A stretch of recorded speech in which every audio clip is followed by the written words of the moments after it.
E aí, meus queridos, sejam bem-vindos para mais um Pub Death, beleza? Eu e o Humberto, a gente foi convidado para fazer uma palestra na Anhanguera e foi uma honra enorme pra gente fazer. E a gente chegou a fazer, a gente gravou nessa palestra, porém o meu áudio deu problema, deu algum bug e não saiu o meu áudio, tá bom? Eu peço desculpas. E o que acontece? Eu tinha prometido aos alunos que eu iria publicar esse vídeo pra galera ter ali esse conteúdo, ter toda a explicação no YouTube. Então eu vou refazer, tá bom? Toda a parte do áudio ali que eu falei. Basicamente eu vou explicar novamente o slide e vou ir mesclando este vídeo junto com o vídeo que foi da palestra que o Humberto também falou. A parte do Humberto eu coloco do vídeo e quando for a minha parte eu fico falando aqui por aqui, beleza? Então bora pro vídeo.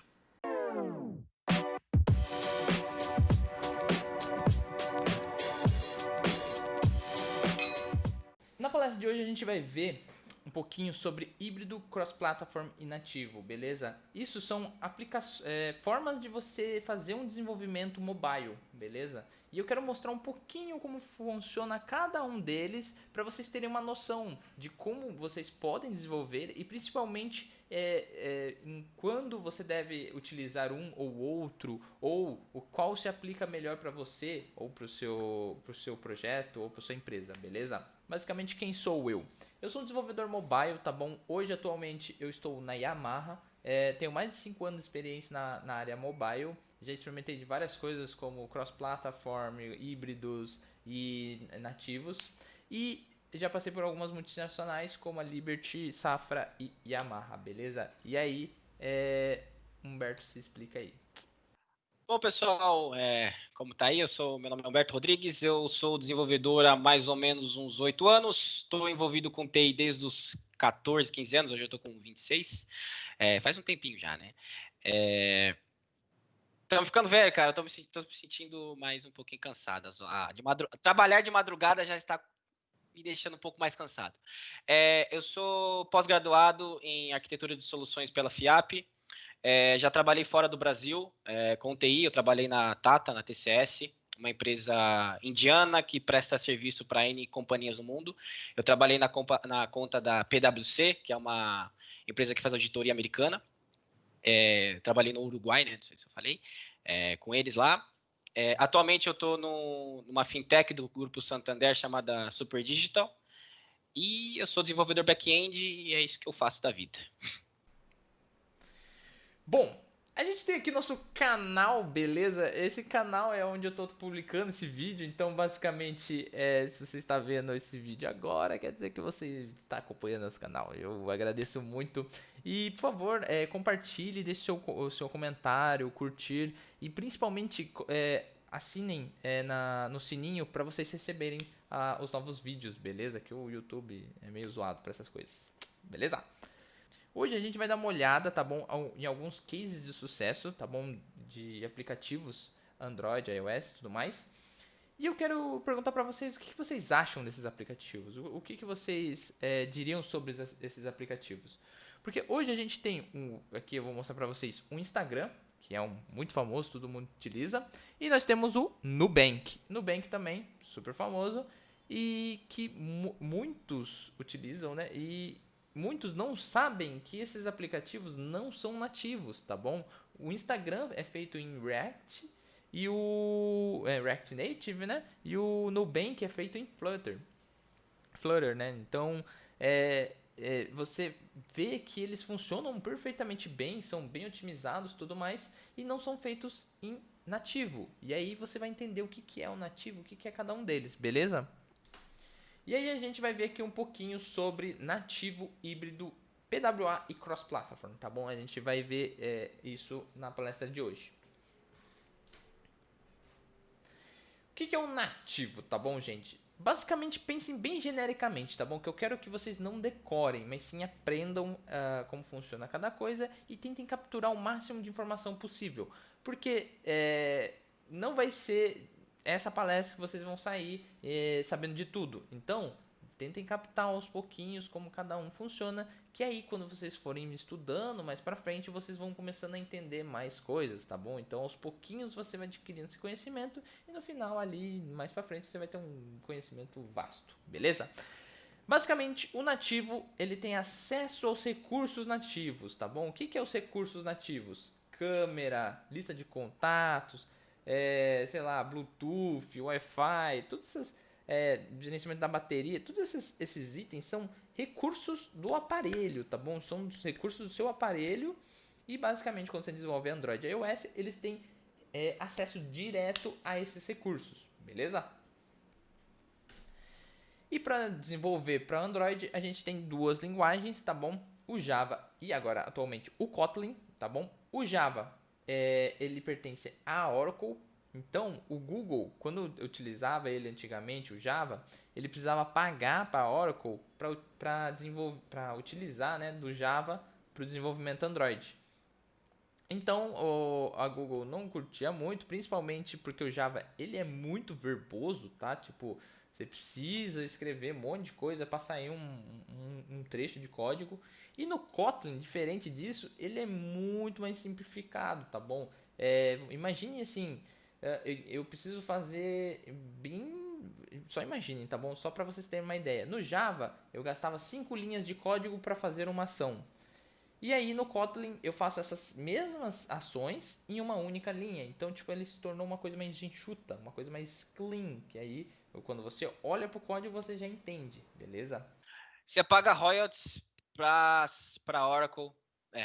O Java era da Sun, aí depois, né, o Oracle foi e comprou, e aí o Google falou assim, cara, vou ter que pagar royalties para esses caras, e aí azedou, né? Eu vou ter que pagar. Aí depois que eles vieram com o Kotlin, que é uma linguagem que foi criada pelo pessoal da JetBrains, não sei se vocês já ouviram falar, eles são fundadores do ReSharper.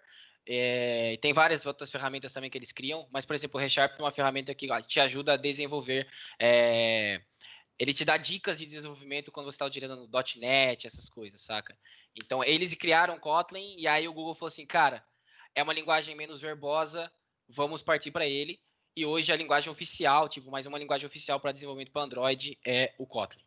No Android, gente, se eu fosse recomendar, eu recomendaria vocês estudarem agora o Kotlin, tá bom? Muitas empresas já estão já com Kotlin.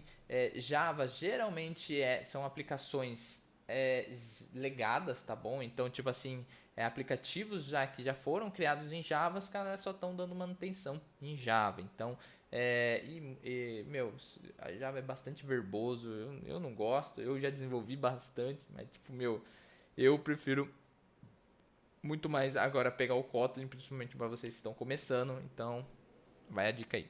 Vamos entender um pouquinho sobre a arquitetura do Android, beleza? A arquitetura do Android como funciona? A gente tem a primeira camada, tá bom? Pensa como se fosse um bolo, tem aquela camada mais baixa até a camada mais em cima. Então, imagine que a camada mais embaixo, ela é mais perto do hardware, mais perto do aparelho, tá bom? Então, a gente tem o kernel de Linux embaixo, beleza? Ele que fica com os drivers do seu aparelho. Então, tipo assim, eu tenho um driver para acessar o meu Bluetooth, que é um aparelhinho ali, e esse driver ele se comunica com esse aparelhinho, tá bom? Então, ele vai ter todos os drivers ali. E aí, a gente vai ter uma camada acima chamada Hall. Essa camada Hall chama Hardware Abstraction Layer. Essa camada, basicamente, ela faz uma ligação entre aqueles drivers e as bibliotecas, tá bom? Que é a camada de cima. Essas bibliotecas são códigos já, né, meio que prontos para você utilizar, que são feitos em C e C++, tá bom?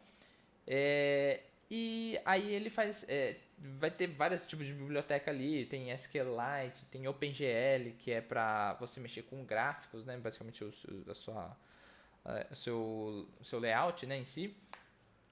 E aí essas bibliotecas, né, é o que você pode utilizar de mais baixo nível ali, tá bom? E a gente tem o runtime, beleza? O runtime, ele basicamente é uma máquina virtual onde vai rodar ali suas aplicações, beleza? Esse runtime, antigamente, ele utilizava o Dalvik Virtual Machine. Porém, esse Dalvik Virtual Machine ele tinha sérios problemas. Por quê? Era sérios problemas de segurança, era aplicativo conseguindo acessar outros aplicativos sem ele ter essa devida autorização. Então, tipo assim, era bem errado assim mesmo. E aí aconteceu que eles viram que tinha esse problema e mudaram. Aí depois da versão 5, não lembro exatamente qual, tá bom? Eles criaram o Art, que é o Android Runtime, beleza? E na camada mais em cima ali, a gente tem o framework, tá bom? Quando você é desenvolvedor Android, muitas vezes você vai utilizar muito do framework, tá bom? Porque essas camadas mais ali da library para baixo é muito baixo nível, então tipo assim, é só se você realmente quiser alguma coisa muito além, né, do que você espera do framework. E o framework já te entrega muita coisa, tá bom? Parte de gerenciamento de view, de actions, todas essas partes. Tudo parte de desenvolvimento você vai acabar utilizando do framework, tá bom? E essa camada framework, né, já é desenvolvida em Java, beleza? O framework basicamente é um código pronto, né, que alguém já desenvolveu antes para você. Vamos fingir, eu quero fazer o SQLite, que é um banco de dados, né, para aplicação. Em vez de você ir lá ter que criar toda a arquitetura, tudo mais, não, ele vai lá e te disponibiliza uma função, tá bom? Um método, né, que chama, para você ir lá, só chamar ele e ele já cria esse database para você, tá bom? O arquivo que vai ser gerado, aonde vai ser gerado e como vai funcionar toda essa arquitetura, beleza? E aí a gente tem a camada mais superficial possível, que são as aplicações. Basicamente, o seu aplicativo, quando for criado, né, ele vai ficar nessa camada, beleza?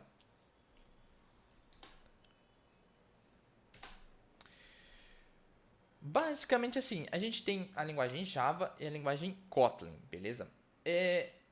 Basicamente, elas são idênticas. Por quê? Porque imagine aquele caso, com 5 linhas de código, eu faço um text. Imagina o seguinte, tá? Bem abstração, tá?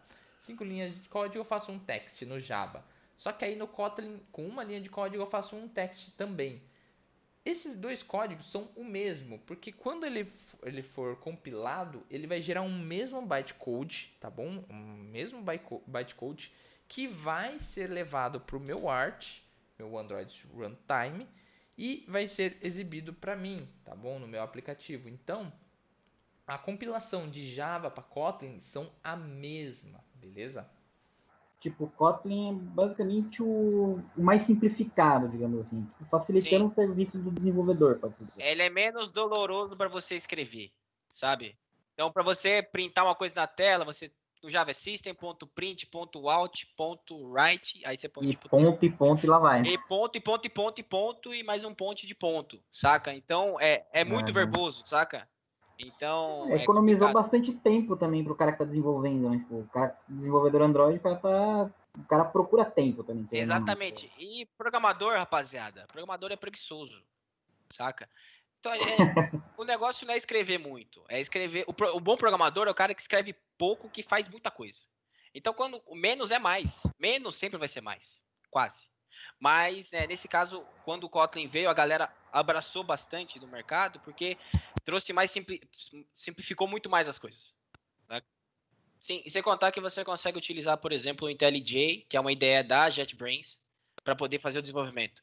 Então você sai do Android Studio, você sai, não que não dê para desenvolver com Kotlin no Android Studio, se me engano dá, mas e você sai do Eclipse, por exemplo, e vai para uma ideia que é um pouco mais user friendly, né, tão gulosa no sentido de memória, não vai travar tanto a sua máquina assim. Então são coisas que vão agregando, saca? Que nem, por exemplo, para mim o C Sharp só é o C Sharp hoje, o .NET só é o .NET por causa do Visual Studio, né? Então, se não tivesse Visual Studio, o C Sharp não era o que é hoje, saca? E o Visual Studio te dá uma gama de possibilidades, de usabilidade, de facilidades, que você fala assim, cara, eu não vou largar a linguagem porque eu tenho tudo isso, né? Aí os caras ainda me lançam um Visual Code que é tão bom quanto e é muito mais leve, né? Então, meu, esse tipo de coisa que vai agregando e fala pro programador, cara, eu vou continuar programando nisso que eu tenho mais facilidade, a curva não é tão alta assim, para eu conseguir já começar no mercado, entendeu? Bom, agora no iOS. No iOS a gente tem duas linguagens, tá bom? Para você desenvolver para o iOS. A gente tem o Objective-C e o Swift. Gente, vai pro Swift. Objective-C tá já bem defasado, tá bom? Se eu fosse recomendar a vocês, vai pro Swift. Hoje em dia o mercado tá todo em Swift. Objective-C geralmente é legado, tá bom? A Apple ainda te ajuda permitindo utilizar no seu mesmo projeto, utilizar tanto um como o outro. Então eles são, eu não lembro direito qual que é a palavra, se é multiplataforma, não é multiplataforma, mas basicamente você consegue programar em Objective-C e utilizar de libraries Swift e vice-versa. Você programar em Swift e utilizar de libraries de Objective-C. Basicamente eles fizeram isso porque imagina o seguinte, você sempre programou em Objective-C na época, tá bom? Tinha várias bibliotecas prontas para você em Objective-C. Aí eles foram e lançaram o Swift. Quando eles lançaram o Swift, poxa, você teria que criar tudo de novo, todas aquelas bibliotecas que você já tinha no Objective-C para o Swift. Então, para evitar isso, eles aceitam também as bibliotecas do Objective-C, beleza?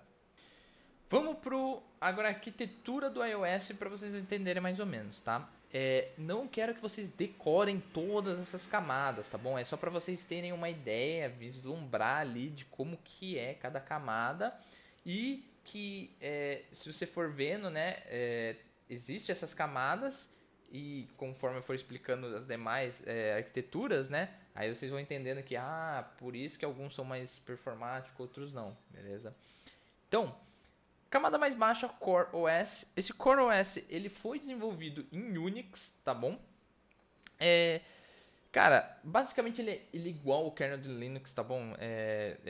Na teoria, né? Vamos dizer assim, o Core OS ele tem acesso aos drivers ali do seu aparelho. Então é ele quem vai estar acessando esses drivers, tá bom?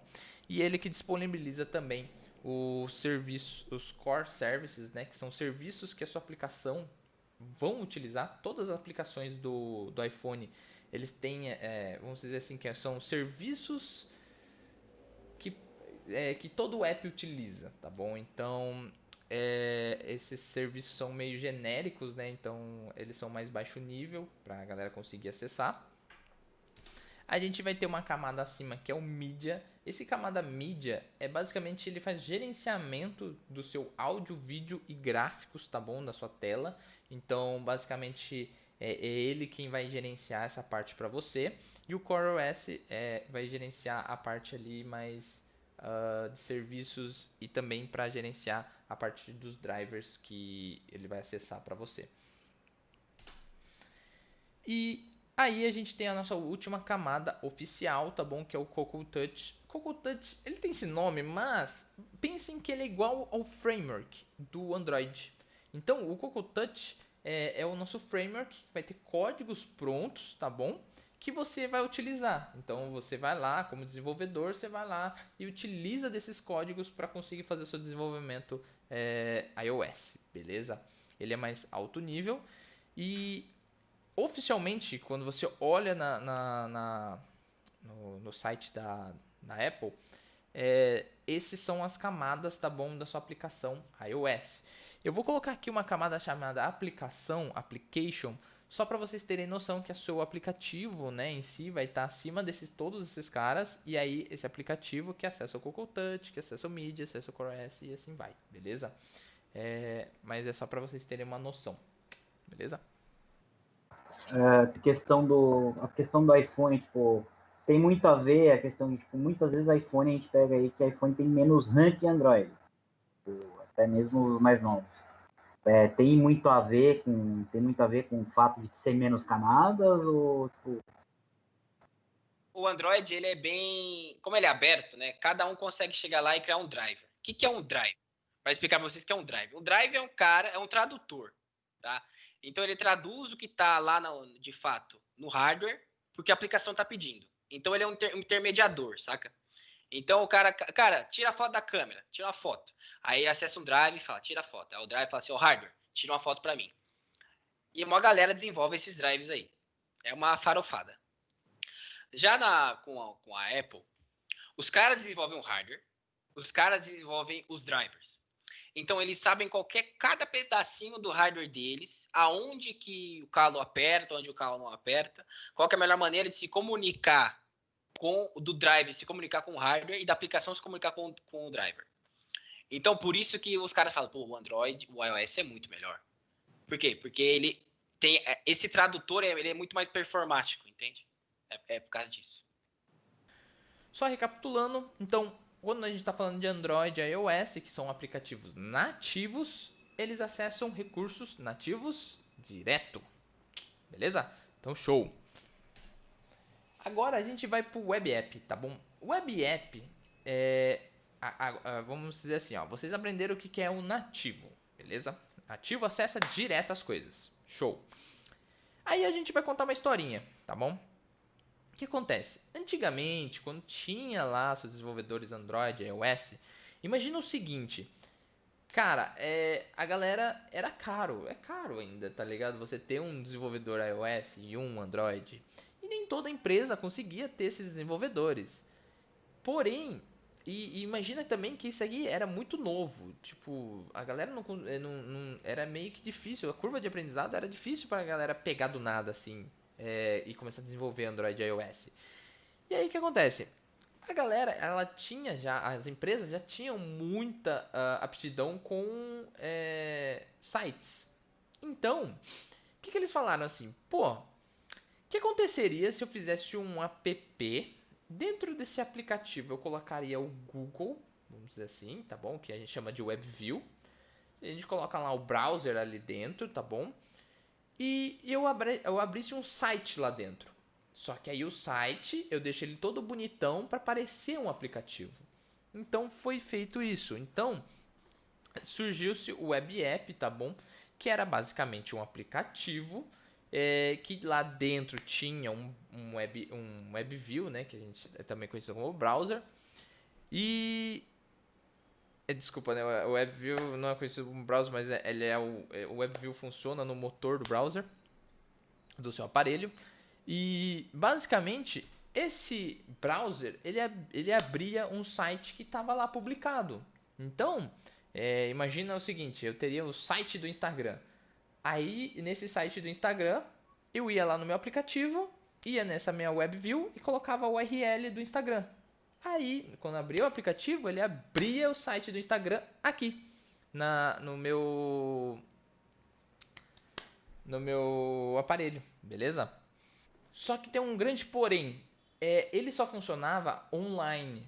Por quê? Porque esse site ele está publicado na web, tá bom? E ele não está dentro do aplicativo. Então ele sempre precisava de internet para conseguir acessar esse site.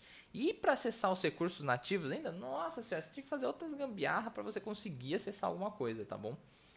Depois surgiu-se o PWA, beleza? Aí o Humberto vai explicar um pouquinho pra gente. Ah, pessoal, já trabalhei. Eu preciso beber água também, mas enfim, daqui a pouco eu bebo. Pessoal, PWA, né? Progressive Web Apps. É um conjunto de, digamos que, boas práticas que você consegue fazer para desenvolver que a sua aplicação, o seu web app, funcione sem estar conectado na internet em certos casos. Por quê? O cara nem sempre vai ter internet no celular dele. Então, o que acontece? Você começa a ter rotinas, estratégias de cache para poder obter informações da internet. Então, os caras aproveitaram de um carinha que foi criado pela Google chamado Service Worker. O que esse cara faz? Ele vai ser um intermediador entre você se conectar com a internet. Então, eu estou fazendo uma requisição HTTP, por exemplo, vai passar por ele. Ele vai fazer a interceptação dessa requisição e vai decidir se você vai para a internet ou não. Aí que entra as estratégias. Por exemplo, eu estou tentando exibir o feed de notícias no meu aplicativo. É um PWA. Se eu tiver sem internet e não tiver nenhuma estratégia de cache, eu sempre vou para o Internet First. Eu vou tentar conectar na internet, ou seja, vai dar pau, né? Olha o que você pode fazer. Os caras pensaram, e que tal se eu pegar e fazer um cache das informações desse meu feed de notícias, e quando o usuário acessar, eu simplesmente faço o quê?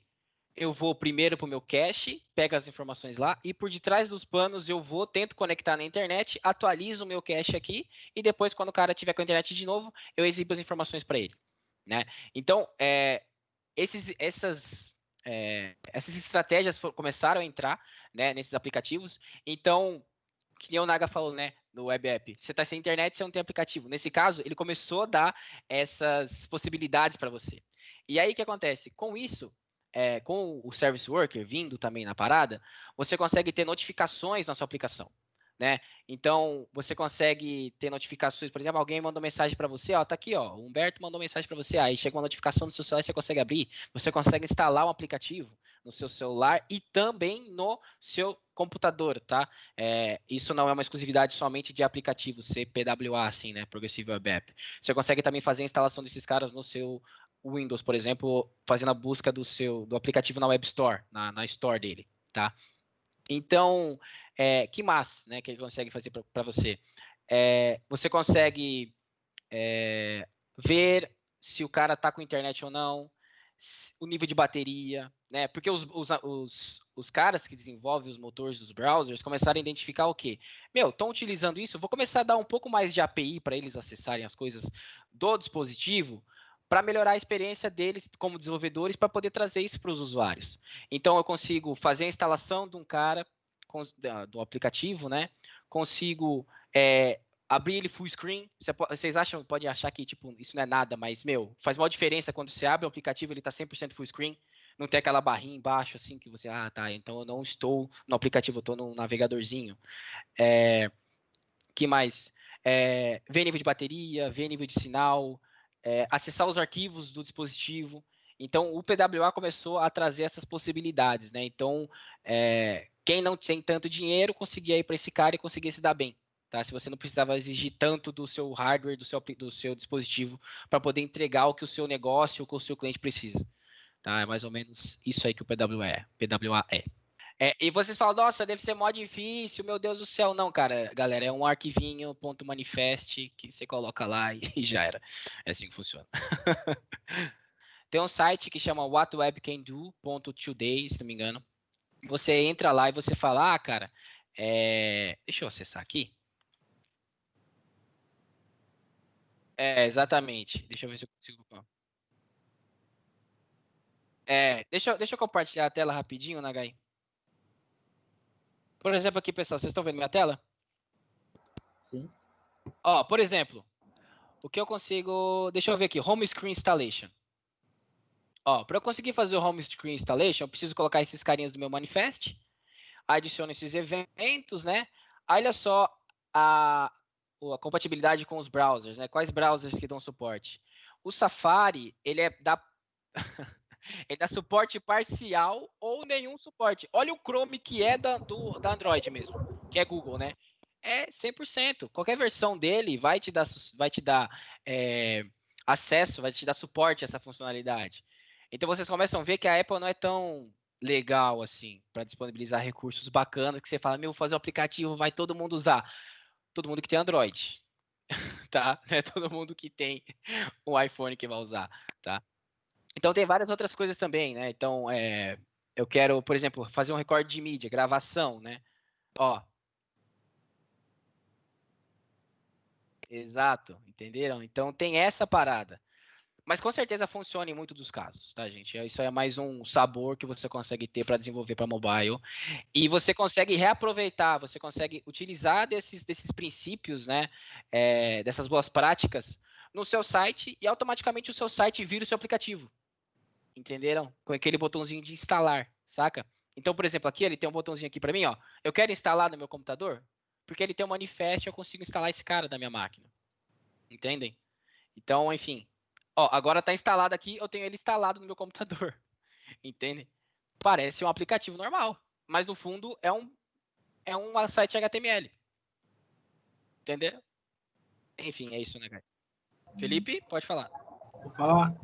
Então, não consegui entender o que do PWA. Ele é tipo, ele quer tipo rodar os aplicativos sem usar a internet ou tipo usar a internet escondido e depois rodar o aplicativo? O que acontece? O PWA ele é um set de boas práticas que você consegue fazer para melhorar a experiência para o seu usuário final, tá? Diferente do web app, você só funcionava com a internet, tá? Com o PWA não, você consegue gravar essas informações num cache no seu dispositivo. E quando você abrir o aplicativo, você faz o quê? Já tem informação no cache.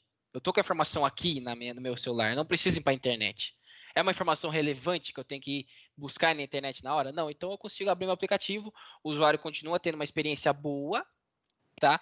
E aí eu preciso acessar a câmera, por exemplo, eu consigo acessar os arquivos do dispositivo, consigo gravar um áudio, consigo gravar um vídeo, entendeu?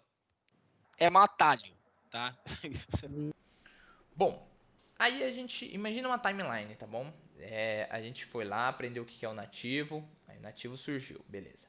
Aí depois do nativo a galera foi lá e inventou a parada do web app, tá bom, beleza. Aí depois foi criado o PWA, mas o PWA foi criado lá na frente, tá? Não é tão velho assim. Beleza. Entre esse meio período, entre o web app e o PWA, foi criado o híbrido, tá bom? O que é o híbrido? Basicamente, o que eles pensaram? Falaram assim, qual que é o problema do web app? O problema do web app é que o HTML, CSS, JavaScript está na web e não dentro do aplicativo. Então, basicamente, o que eles fizeram foi o quê? Cara, vamos pôr o HTML, CSS, JavaScript dentro do aplicativo. E aí surgiu o híbrido. O híbrido, existe um framework, tá bom? Chamado Cordova. E é ele, basicamente, que trabalha, que vai fazer todo esse gerenciamento desses arquivos. Então, você vai programar, né, em HTML, CSS e JavaScript. E aí, esse framework, chamado Cordova, vai pegar esse HTML e vai jogar dentro de um aplicativo. É isso que acontece, tá bom? Então, basicamente, o que vai acontecer? A gente vai ter lá nosso HTML, CSS e JavaScript, que vai ser jogado dentro de um motor de WebView, tá bom? E daí, esse framework Cordova, ele te dá alguns plugins prontos, tá bom? E esses plugins, o que eles fazem? Eles têm acesso aos recursos nativos. Então, agora o app feito em Cordova, feito em híbrido, tem acesso a recursos nativos. Por quê? Porque ele vai acessar pelos plugins, beleza? Mas imagine o seguinte, tá bom? Vocês viram que lá atrás a gente tem várias camadinhas para acessar os recursos nativos. Beleza? Beleza, show. Imagine aquelas camadas mais todas essas camadas que a gente está embutindo aqui. Então ele vai ter que o plugin vai ter que o JavaScript vai ter que acessar o WebView, que o WebView vai acionar o plugin, que o plugin vai acionar os recursos nativos, que vai bater toda aquelas camadas que a gente tinha mencionado. Então, tipo, o que isso afeta? Ele deixa mais lento o seu aplicativo, tá bom? Então, o híbrido, ele tem esse grande problema de ser mais lento do que um aplicativo nativo. Porém, era muito mais simples para as empresas, porque era só HTML, CSS e JavaScript.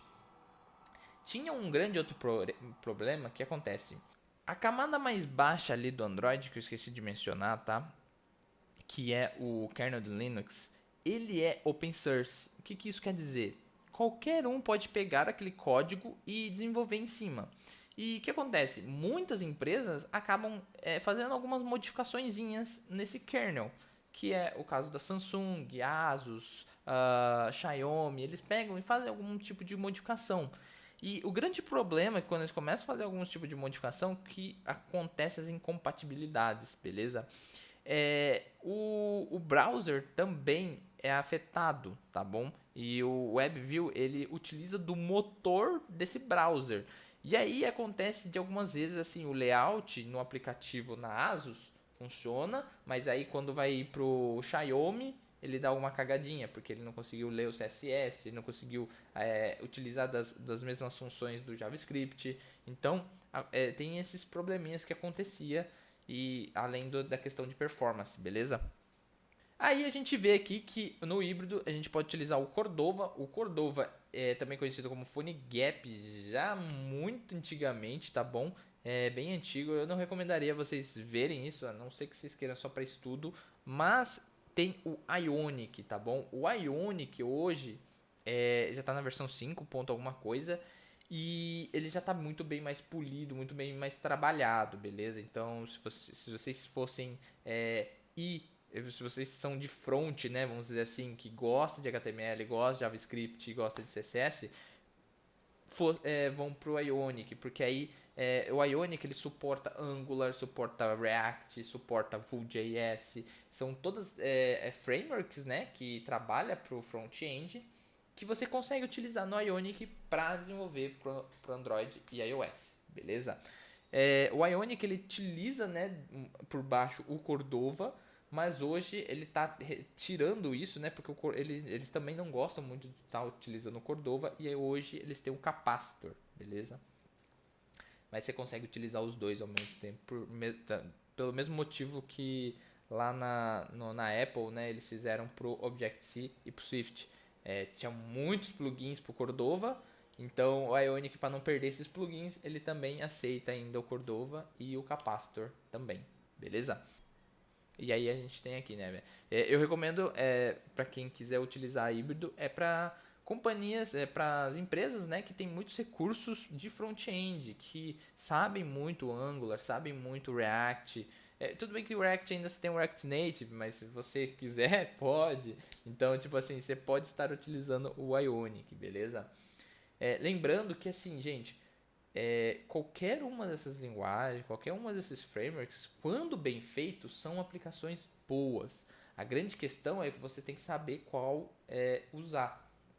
Porque que acontece? Se eu sou um desenvolvedor C Sharp, e aí eu vou mostrar mais pra frente que tem o Xamarin que dá para utilizar, e eu vou lá e faço em Ionic, eu vou para uma linguagem que eu não manjo. Então eu vou lá para um JavaScript, eu vou para um CSS, HTML. No caso do Ionic, né, eu usaria, sei lá, Angular. E aí eu não tenho o know-how sobre essa linguagem. Então, muito provavelmente, vai sair cagado. E quando sai cagado, sai sem performance, sai abaixo do esperado, beleza? Com Cordova, era só HTML, JavaScript e acessando os plugins, né? Com o Ionic, a parada fica um pouco diferente, porque ele te dá um leque, né? Então, se você é um cara que desenvolve Angular, JS, você consegue desenvolver. Se você é um cara que desenvolve em Angular, normal, né? Angular 4, 5, 6, 7, 8, 9, 10, você consegue desenvolver. Se você é um cara que desenvolve em React, você consegue também. Se você é um cara que desenvolve em Vue, você consegue desenvolver também. Entendeu? Ele consegue fazer essa conversão do seu código para utilizar dentro do mobile. Então, ele aí meio que virou um cara, falou assim, qualquer coisa que você desenvolve eu aceito, só escrever aqui que manda bala, né? Então, ele é muito bom. Eu já utilizei, fui iludido, uma época, fiquei iludido um tempo com ele também, mas depois eu saí fora, falei, isso não é pra mim, aí eu fui pro back-end, falei, beleza, meu lugar é no back-end. E outra coisa, pessoal, o Ionic está na versão 5 já, 5 ponto alguma coisa. Então, o pessoal ainda, uma coisa que vocês têm que levar em consideração para desenvolver em cima de uma plataforma ainda está ativo o desenvolvimento desse framework, a comunidade é ativa, o pessoal arruma os bugs, né? Então, olhem o GitHub, olhem o portal da ferramenta, né? O Ionic, o pessoal está arregaçando de desenvolver em cima dele ainda. Então, é um negócio ainda que você sabe que vai ter melhoria se tiver algum problema. Você vai ter uma comunidade para te ajudar, tá? Então, levem isso em consideração também. Se você, que não o Naga tá falando, se fosse para escolher entre um dos dois, eu iria pro Ionic também, tá? Por causa disso. Beleza, a gente vai entrar aqui agora no cross-platform, que é o meu queridinho, beleza? Porque eu desenvolvo basicamente bastante em cross-platform. E assim, como funciona, beleza? Imagina o seguinte, eu tenho um código text, beleza? Tem um text ali. E aí, o que acontece? Ele passa por um pré-compilador, ele vai lá, imagina que é tipo uma esteira. Eu coloquei ali meu código text na esteira. Ele vai passar por uma máquina e do nada ele se transforma naquilo que eu desejo que ele seja. Então, o que acontece? Quando eu defino que eu falo assim, vou compilar para Android, aquele meu text, ele é pré-compilado, né? Ele vai lá, ele mexe nesse text para se transformar no text do Android ou no UI text do iOS ou um input na parte web, tá bom? Não são todos os cross-platform que fazem para web, mas os cross-platform geralmente eles fazem para Android e iOS, beleza? Basicamente é isso. Você faz uma vez um código e aí ele gera para todas as aplicações que ele consegue, beleza? Obviamente, o que acontece? Quando você utiliza de um pré-compilador, ele vai, né, fazer um transpilador, né? Seria um transpilador que ele vai transformar, né, o seu código em outro. Imagine o seguinte, que não é você desenvolvendo aquilo. Então, como ele transforma o código para você, fica muita sujeira. Geralmente fica muita sujeira no código. E isso, quando tem sujeira, quer dizer queda em performance e queda e aumento, né, no tamanho do aplicativo. E aí o aplicativo acaba ficando maior do que deveria, tá bom? Não tanto igual o híbrido, tá bom? O híbrido também fica bem grande porque ele carrega muito dos plugins do Cordova. Porém, ele fica menos que o híbrido, mas maior que o nativo, beleza? Porém, você só desenvolve uma vez, você tem uma stack só. Então, tipo, eu posso ter uma galera que desenvolve JavaScript e aí todos eles desenvolvem JavaScript e depois transpila, né? E gera um Android e iOS. Então, tipo, esse é o ganho. E muitas empresas estão adotando o cross-platform porque se torna mais viável para a empresa, beleza? Então ele faz ele faz uma transpilação, ele transpila o seu código para outra linguagem e aí ele joga para o nativo, saca? Então se você escreveu lá console.writeLine no C#, aí ele vai converter esse seu código para a linguagem que você quer do target, né? Então eu estou buildando para o Android, então ele vai converter esse meu código para Java e aí ele vai compilar, entendeu? Eu estou mandando para o iOS, então ele vai converter para o Objective-C e vai compilar para o iOS, saca? É mais ou menos isso que ele faz. Beleza, imagina, o cross-platform no geral, tá bom? Mas eu vou deixar aqui um adendo que o Flutter não funciona assim. Mas geralmente cross-platform que utiliza, né, do JavaScript. Na verdade, acho que todos os outros cross-platform tem o que eu vou explicar aqui. É só o Flutter que não tem, tá? Eles têm uma bridge, que é uma ponte, basicamente. É um cara onde vai ficar responsável por fazer a comunicação com os recursos nativos, beleza? Então, o React Native, no caso, que é em JavaScript, ele vai ter uma bridge de JavaScript que vai pegar esses recursos nativos e mandar para o meu código ali em JavaScript, beleza? Então, imagina que a gente tem todas aquelas camadas que a gente já mostrou para vocês, né, do nativo, só que ele tem uma camada a mais, que é a bridge. E isso se torna bem menos lento, né, do que o híbrido, porque só foi uma camada a mais, mas não é tão performático igual ao nativo, porque ele acaba tendo aquela sujeira de código que a gente mencionou e tem essa bridge a mais, beleza? Um segundo, Nagai. O Emerson levantou a mão. Beleza, galera? Tranquilo? Uma dúvida aí, que vocês falando, eu sempre tive muita dificuldade com programação e realmente eu vejo que o nível de vocês aí é bem, muito bom, né? E nesse caso de desenvolvimento aí voltado aos aparelhos, smartphones, que hoje é o foco, né? Vamos dizer assim. Qual é o nível que, de repente, o desenvolvedor precisa chegar ali para conseguir desenvolver especificamente para Android, para iOS, no caso? Como que ele tem que estar ali? Bom, então eu vou para Android agora, eu vou para smartphone e iOS. Não sei se você conseguiu entender. Mas que nem você falou, para qual que eu vou, né? Quando que eu sei, qual que é o nível que tem que ter? Cara, você tem que meter a cara. Você só vai saber se você começar, né?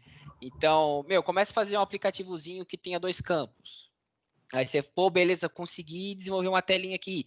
Instalei no meu aplicativo, olha só que legal, tá funcionando, né? O Naga começou assim, né?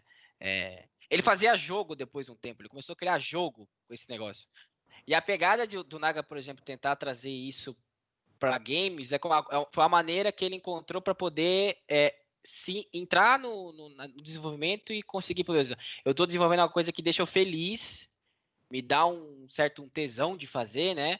E aí eu começo a aprender. Você acaba indiretamente você aprende, mas você faz, cara, eu tô fazendo um joguinho, eu sou super, nossa, que da hora. Mas no fundo você tá aprendendo programação, né? Então ele utilizou a paixão dele que ele tinha por jogos e no final ele acabou aprendendo programação, né? Então, por exemplo, eu aprendi também, começando a desenvolver, que nem eu falei para vocês, eu tinha uns 15 anos quando eu comecei.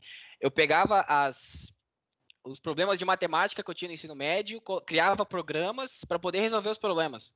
Então eu tipo falei, cara, eu vou resolver agora a equação do segundo grau. Aí eu desenvolvia lá, aí eu abri a telinha e falei, cara, qual que é o valor de A? Qual que é o valor de B? Qual que é o valor de C? Ataquei a fórmula, eu simplesmente ia lá, copiava e colocava no meu caderno. Pronto, professora, tá aqui respondida a sua pergunta. Então, você tem que tentar trazer para o seu dia a dia algumas situações para poder você começar a aprender. Então, se você fala assim, cara, eu tô com um problema com dinheiro, né? Meu, que tal se eu criar um aplicativo para controlar os gastos da minha casa? Ah, então eu vou desenvolver um aplicativo assim que tem um formzinho, aí eu vou aqui, coloco uma compra, falo que eu gastei isso aqui, a categoria é essa, e aos poucos você começa a aprender. Aí depois você fala, agora, cara, eu vou tentar comunicar com um servidor que tem um banco de dados. Aí você fala assim, agora eu vou ter que criar uma API. Aí você desenvolve uma API em uma linguagem para poder fazer essa comunicação entre o seu aplicativo e o seu banco de dados, né? Fazendo a comunicação com a internet. Então você começa a juntar as coisas do seu dia a dia que no fundo você acaba aprendendo a programar. E se torna uma coisa divertida para você, entendeu? Se você é um desenvolvedor C Sharp, tá bom? Você pode ir pro Xamarin, que o Xamarin tem o Xamarin nativo e o Xamarin Forms. E é muito bacana você se utilizar ele para C Sharp. Eu desenvolvia muito em Xamarin. Hoje em dia não sou tão grande fã, mas quando é analisado, né, como recurso para empresa, tudo mais, é uma opção, beleza? A gente tem atualmente o React Native, que está na crina da onda, está muito, muito bem ali para você conseguir trabalho no React Native, tá bom? Ele é feito em JavaScript e no caso você pode utilizar o JavaScript ou o TypeScript para você estar desenvolvendo no React Native, tá bom? E basicamente ele está muito bem no mercado e se eu fosse recomendar, acho que vocês poderiam estar estudando React Native também, tá bom? E tem o meu querido de todos, que é o Flutter. O Flutter tá crescendo muito, tá bom? Imagine uma onda, o Xamarin acho que já tá lá embaixo, que já passou a onda dela, mas o React Native tá no topo dela, só que o Flutter tá vindo num tsunami muito grande atrás, tá bom? O Flutter, para vocês terem noção, tem muitas empresas que estão adotando o Flutter agora. Ela é mais recente, essa tecnologia, e ele ainda não está atropelando porque é muito recente. Então as empresas têm muito medo de utilizar elas porque ela é nova. Então todo problema que aparecer, você não vai encontrar na internet, porque ninguém ainda passou por esse problema. Então por isso que você que agora está na faculdade e tudo mais, que participou ali da palestra, eu recomendo vocês começarem a estudar o Flutter, porque até vocês terminarem o curso, o Flutter já ganhou muito mais amadurecimento, tá bom? E o React Native e o Flutter são tecnologias que você consegue desenvolver para Android, iOS e web, beleza? E basicamente é isso. Eu recomendaria, se for estudar realmente agora, eu recomendo estudar o Flutter. O Flutter, ele é feito o Flutter em si, ele é um SDK, né? Ele é um framework ali que ele basicamente vai converter o seu código no Android e iOS. O código no Flutter é feito em Dart, beleza? O Dart é muito semelhante ao C Sharp e ao Java, então assim, a curva de aprendizado é ok, beleza? E no nosso canal a gente tem ali nossas videoaulas em Flutter e Dart, beleza? Eu vou ainda passar algumas coisas, eu quero passar algumas coisas mais, vamos dizer assim, não baixo nível, mas mais simples, né, pra a galera ir pegando o Flutter e o Dart pra vocês terem uma noção como ele funciona, beleza? Faz tipo um tutorial de A a Z ali pra vocês, beleza? Então, vamos aqui pro cross-platform, beleza? Desculpa, ignorem o título, tá bom? Só pega aquele título ali de cima escrito nativo. Imagine o seguinte, eu fiz uma pontuação de 0 a 10, tá bom? Seguindo alguns pontos, que é velocidade de desenvolvimento, custo reduzido, manutenção, o quão fácil é a manutenção dela, gráfico performance, que é a performance de gráficos, e performance do aplicativo. O gráfico performance é basicamente o layout de fazer animações, tá bom? e o low cost, né, que é o baixo custo, quanto maior a pontuação do baixo custo, é mais barato fazer ele, beleza? Quanto menor, mais caro, tá bom? Então aqui nesse caso, a gente vê aqui que o nativo, ele é 10 em performance, porque ninguém nunca vai conseguir bater o nativo, tá bom? Nunca assim, entre aspas, tá bom? E aí a gente vê que ele é muito performático. Então quando você quer performance, acessar recursos além do que você precisa para você dar uma experiência para o usuário melhor, o nativo é a melhor opção, tá bom? Porém, vocês vão ver que a velocidade de desenvolvimento, como o custo e a manutenção, é uma coisa que vai custar muito de vocês. Por quê? Velocidade de desenvolvimento. O que acontece? Você tem duas plataformas para desenvolver, então você vai precisar de 2 programadores, no mínimo, um de Android e um de iOS. Aí, isso aumenta o custo. Então, tipo, o custo fica mais caro, por isso que ele está ali na margem de nota 5. E a velocidade de desenvolvimento demora também, porque você tem duas áreas para você fazer a manutenção. E a gente tem ali a manutenção também, que é o mesmo motivo. Quando tem um erro, você tem que corrigir em 2 lugares, aí a manutenção acaba sendo mais custosa, beleza? A gente tem agora o híbrido aqui inserido, beleza? O híbrido, você vai ver que ele é totalmente oposto. Ele é rápido o desenvolvimento, por quê? Porque geralmente é mais simples você desenvolver por HTML, CSS e JavaScript. O custo é baixo, porque você vai pagar por um programador front-end, quer não, ele é mais barato do que um programador mobile, beleza? E a gente tem a facilidade de manutenção, que é muito mais simples você fazer uma manutenção num código, num Angular, num React, sei lá, da vida, feito na Ionic, tá bom? Obviamente tem algumas exceções, mas tipo assim, no geral, no contexto geral é isso. E aí a performance acaba se perdendo um pouco, que aí principalmente com animações, compatibilidade ali, né, com o browser, né, do aparelho, vai dar muito problema. Então essas performances acabam caindo, beleza? E aí temos o nosso queridinho aqui, que é o cross-platform. O que acontece? O cross-platform, ele acaba sendo um meio termo entre eles. Então, as empresas estão muito adotando ela, por quê? Porque ela consegue ser um pouco de cada um, mas não tão ruim em um e não tão bom e não tão ótimo em outros, tá bom? Então, tipo assim, você vai ver que ele fica bem no meio termo. Você vê que a velocidade de desenvolvimento é rápida, por quê? Porque você só vai desenvolver um código e vai gerar para todos. O custo vai ser baixo, porque você pode adaptar para os seus recursos da sua empresa, e também porque você só vai precisar de um desenvolvedor. No caso, só vai pagar pelo aquele desenvolvedor que vai desenvolver um único código e vai gerar para todos. E a manutenção também se torna mais fácil, porque obviamente você está fazendo só em um único local, beleza? Porém, a performance, né, obviamente não vai ser perfeita igual o nativo, mas ele não se torna ruim. Como mostrado lá no começo dos slides, que o Instagram e o Nubank utilizam de cross-platform e eles são apps altamente performáticos e muito bem avaliados, né? Vamos dizer assim. E basicamente é isso. A gente também está propondo, né, fazer mentoria para ajudar a galera. É uma forma de a gente retribuir, vamos dizer assim, todo o conhecimento que várias pessoas nos passaram. A gente quer mostrar, né, que TI é muito mais uma comunidade, então a gente sempre vai estar compartilhando experiência, contatos, a gente vai sempre estar ajudando.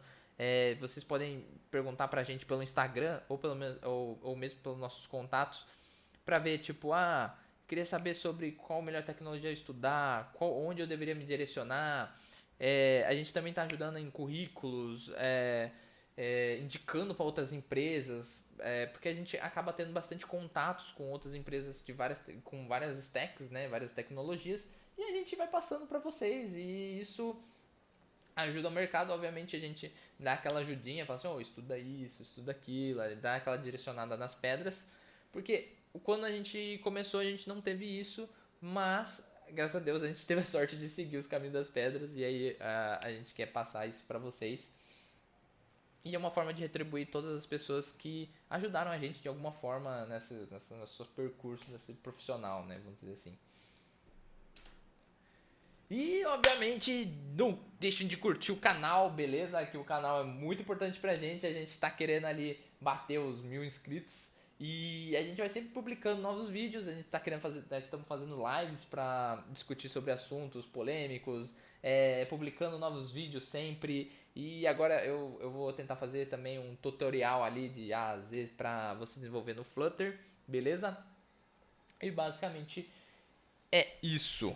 E aí a gente queria agradecer muito pela participação, novamente, né? Eu agradeci quando tava ali na palestra, na Anguera, pro professor Vitor e pro coordenador Fábio, se não me engano, tá bom? Me corrija se eu estiver certo, me corrija se eu estiver errado.